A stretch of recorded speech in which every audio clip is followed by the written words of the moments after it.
face cake কেটে হুন আসতেছে ঘটনা কি এটা কেরম লোক রে বাবা আমার কেক কাট হয়ে গেছে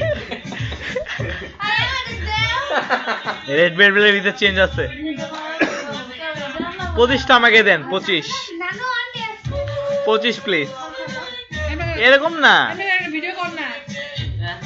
এরকম আছে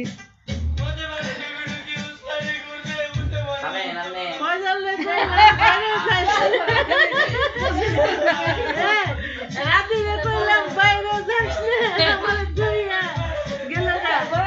এই শালা তুমি ভরা দিবে একই এটা একই দামে